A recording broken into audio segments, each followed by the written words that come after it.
Part 1. A man wants to find out about a language course.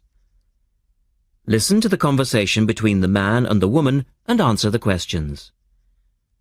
First, you have some time to look at questions 1 to 4. You should answer the questions as you listen because you will not hear the recording a second time. Listen carefully and answer questions 1 to 4.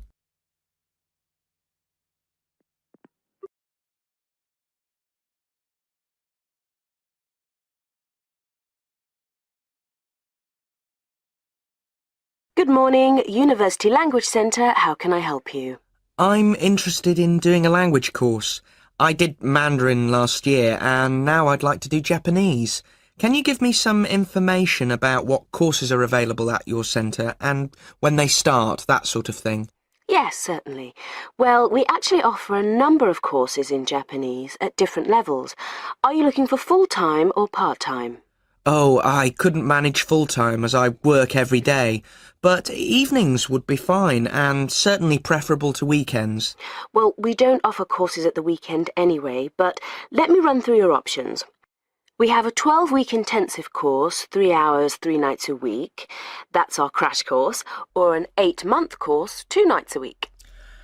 I think the crash course would suit me best, as I'll be leaving for Japan in 6 months' time. Are you a beginner? Not a complete beginner, no. Well, we offer the courses at 3 levels. Beginners, lower intermediate and upper intermediate, though we don't always run them all. It depends very much on demand. I'd probably be at the lower intermediate level, as I did some Japanese at school, but that was ages ago. Right. Well, the next Level 2 course begins on Monday the 12th of September. There are still some places on that one. Otherwise, you'd have to wait until January or March. No, I'd prefer the next course. The woman asks the man for some details about himself. Look at questions 5 to 10. Now listen to their conversation and complete the form. Right. Can I get some details from you then, so I can send you some information? Sure. What's your name? A family name first. Haggerty. Richard. Hagarty? No, Hagerty. Oh, okay. And your address, Richard? Well, perhaps you could email it to me. Right. What's your email address? It's Ricky45, that's one word, RICKY45, at hotmail.com. And I just need some other information for our statistics. This helps us offer the best possible courses and draw up a profile of our students. Fine. What's your date of birth? I was born on the 29th of February, 1980. 1980? So you're a leap year baby. That's unusual. Yes, it is. And just 1 or 2 other questions for our market research, if you don't mind. No, that's fine. What are your main reasons for studying Japanese? Business, travel, or general interest? My company's sending me to Japan for 2 years. All right, I'll put down business. And do you have any specific needs? Will there be an emphasis on written language? For instance, will you need to know how to write business letters, that sort of thing? No, but I will need to be able to communicate with people on a day-to-day basis. OK, so I'll put down conversation. Yes, because I already know something about the writing system at an elementary level, and I don't anticipate having to read too much. You said you'd studied some Japanese. Where did you study? 3 years at school, then I gave it up, so I've forgotten a fair bit. You know how it is with languages if you don't have the chance to use them. Yes, but I'm sure it will all come back to you once you get going again. Now, once we receive your enrolment form, we'll contact you in about... That is the end of Part 1. You now have half a minute to check your answers. Now turns to Part 2. Part 2. You will hear a reporter talking on the radio about an artist's exhibition. look at questions 11 to 18. As you listen to the first part of the talk, answer questions 11 to 18.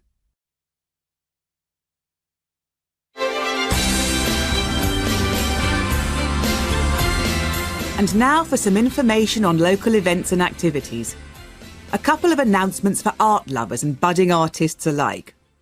First, a new collection of artwork is going on show to the public next month in the form of an artist's exhibition. The exhibition will include many different types of art, over 100 different pieces by 58 artists from the local area. It's being held at the Royal Museum, which, for those of you who are unfamiliar with the area, is located opposite the library in West Street, right on the corner. The actual address is number 1 Queen's Park Road. It isn't difficult to find.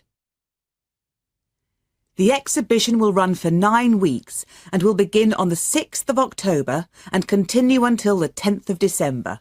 So there's plenty of time for you to go along and have a look, and I'm sure that will be worth doing. What will you see there? Well, amongst the items on display will be some exciting pieces of modern jewellery, furniture, ceramics, metalwork and sculpture. To give you some examples, local artist Kate Main will be there to discuss her collection of pots and bowls that she has made to resemble garden vegetables. They're the sort of thing that would brighten up any dining table and range from things like yellow cabbage-shaped bowls to round tomato-shaped teapots. Prize winner Cynthia Corse will also be there to talk about her silver jewellery, all of which she produced using ideas from the rural setting of her country home. Some of her rings are quite extraordinary and have beautiful coloured stones in them. Or, if you prefer sculpture, there's plenty of that too. Take, for example, Susan Cupp's sculpture of 25 pairs of white paper shoes. It sounds easy, but believe me, it looks incredible. All of these items, along with many others, will be on sale throughout the exhibition period. As part of the exhibition, there will be a series of demonstrations called Face to Face, which will take place every Sunday afternoon during the exhibition, and these will provide an opportunity for you to meet the artists. Now look at questions 19 and 20. As the talk continues, answer questions 19 and 20. The second set of activities are for those who would prefer to indulge in some artwork themselves. The Artists' Conservatory are holding a series of courses over the autumn period. The courses cover all media and include subjects such as Chinese brush painting, pencil drawing and silk painting. All the tutors are experienced artists. Course sizes are kept to a minimum of 15, and there will be plenty of individual assistance. All the sessions offer excellent value for money and the opportunity to relax in a delightful rural setting. Fees are very reasonable and include the use of an excellent studio and access to the art shop, which you will find sells everything from paper to CDs. And they also include the provision of all materials. For more information on dates, cost and availability, you should get in touch with the programme coordinator on 4592 839 584 or go direct to the website, which you will find is... That is the end of part 2. You now have half a minute to check your answers.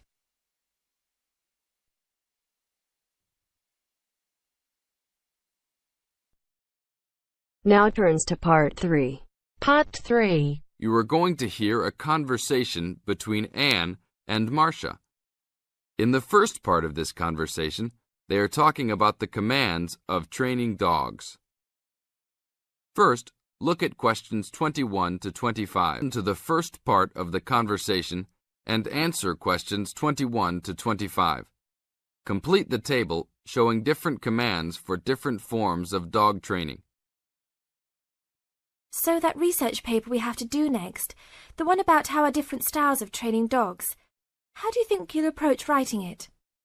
You know, I've been thinking about it. I feel that the best way to write it is to divide the paper into two main parts. In the first part, we'd be analysing some examples of each style of training dogs. Right, what the styles are. After that, we can talk about how each style can be used so that the dogs learn something different from each one. Indeed. Maybe we could draw a chart and compare examples of each style of training, one at a time. So the different kinds of training would be simple obedience training. There you would have things like teaching them to sit, stay in one place, and so on. Right. So included in here would be simple audio commands like speak. Yes, basic commands are just spoken words, aren't they? And then there would be the more guard-oriented training, where the dogs are trained to know a specific place well. Patrolling and barking are probably the best examples, because most people have seen them in many places, especially in homes. And this would lead us to the attack dog training, which is physical as well as spoken, training the dog to knock someone down, and even biting if they have to. Right, so there's another category as well, sniffing dogs, which make up the searching category. I've read that in the UK, every major airport and government building has these dogs to search for all kinds of dangerous items. In the second part of the conversation, Anne and Marcia talk about all kinds of training and what kind of dogs they are suitable to. Look at questions 26 to 30. As you listen to the conversation, match A, B, C with the following forms of dog training. One has been done as an example for you. Listen carefully and answer questions 26 to 30. I can believe that. Well, we have a good list to build on. We're finally getting started now, so let's try to figure out when each type of dog training should be used. I guess we can start by trying to figure out the best situation for each type of dog training. What do you mean? What I mean is whether each type of training should be used with different kinds of dogs. We could use basic obedience training, for example, and ask whether it's more useful for a small dog, a medium-sized dog, and so on. In this case, I'd say obedience training is best with small dogs, because they tend to get excited easily, and this will help keep them out of trouble. Okay, that makes sense. Then let's look at physical training. Even though some people think it's ideal for every breed of dog, I think it's better suited to the larger kinds. Small dogs usually just aren't smart enough to understand the physical commands, and they can even get hurt from them. The specialised sniffing training is the same. I think they're better with the more intelligent breeds of dogs, and they're hardly ever useful with really small dogs. Attack training, however, can be useful for every kind of large dog, as long as the dog is treated well and given a lot of care and attention. All right, and what about guard training? Barking is an ideal way for small dogs to guard a home. I know they aren't big enough to stop a person, but making some noise is often all a dog needs to do. Other kinds of guard training like biting, though, are different. I'd always plan to teach those to a smart dog, give them a chance to use their brains and defend their homes. I'd have to agree. Trainers often just teach large dogs to bark at a person when they think something isn't right. But if they know how to use physical skills in a bad situation, they could save their owner's life someday. Yes, I suppose that different people would have different needs for their pets. Right, and different trainers would recommend different methods for different breeds. That is the end of part 3. You now have half a minute to check your answers. Now, listen carefully to the talk and answer questions 31 to 34. Good morning, everyone. It's a pleasure to be here as a representative of the Conservation Society to talk to you about green cleaning. In other words, about ways you can help to save the environment at the same time as saving money. I'll start with saving money, as we're all interested in that, especially students who are living on a tight budget. Probably none of you has sat down and calculated how much you spend on cleaning products each year, Everything from dishwashing detergent, window cleaners and so on, through to shampoos and conditioners for your hair, and then those disasters, products to get stains out of carpets or to rescue burnt saucepans. I can see some nods of agreement. Even if you don't spend a lot of time on housework, you'd end up spending quite a lot of money over a period of time, wouldn't you? We can save money on products and also use products which are cheap, biodegradable and harmless to the environment. These I will call green products. Unfortunately, most cleaning products on sale commercially are none of these, and many of our waterways and oceans are polluted with bleach, dioxins, phosphates and artificial colourings and perfumes. Also, think how many plastic bottles each household throws away over a year. They'll still be around in landfill when you are grandparents. So we often feel there's nothing we can do to make a difference, but we can. The actual recipes are on handouts you can take at the end of the talk. The sorts of ingredients I'm referring to are things like bicarbonate of soda, eucalyptus oil, ammonia, vinegar, lemons, pure soap. Lastly, many people find they are allergic to modern products. So for all you asthma sufferers, keep listening. Nothing in these recipes should cause you any problems. An end to itching and wheezing. Now you have some time to look at questions 35 to 40. Now listen and answer questions 35 to 40. So, let's start with spills and stains. Soda water is wonderful as an immediate stain remover. Mop up the excess spill. Don't rub, but apply soda water immediately. It's great for tea, coffee, wine, beer and milk. As is salt or bicarbonate of soda, which will absorb the stain. Then vacuum when dry and shampoo if necessary. While we're talking about disasters, let's quickly look at some others that can be avoided. Bicarbonate of soda is wonderful for removing smells, especially in the fridge. An open box in the fridge will eliminate smells for up to 3 months. And those terrible burnt saucepans, either sprinkle with our good friend bicarb again and leave it to stand, or cover with vinegar and a layer of cooking salt. Bring it to the boil and simmer for 10 minutes, then wash when cool. Much cheaper than a new saucepan. Then there are heat rings on wooden furniture. Simply rub with a mixture of salt and olive oil, or for scratched furniture, use olive oil and vinegar. Now, let's look at general cleaning. First, the floors. If your floor covering is made of slate, cork or ceramic tiles or lino, it probably only needs a mop or a scrub with vinegar in a bucket of water. Carpets can be shampooed using a combination of pure soap, washing soda, cloudy ammonia and some boiling water. You put a small amount of this mixture onto the mark on the carpet, rub with a cloth until it lathers, and then wipe off the excess.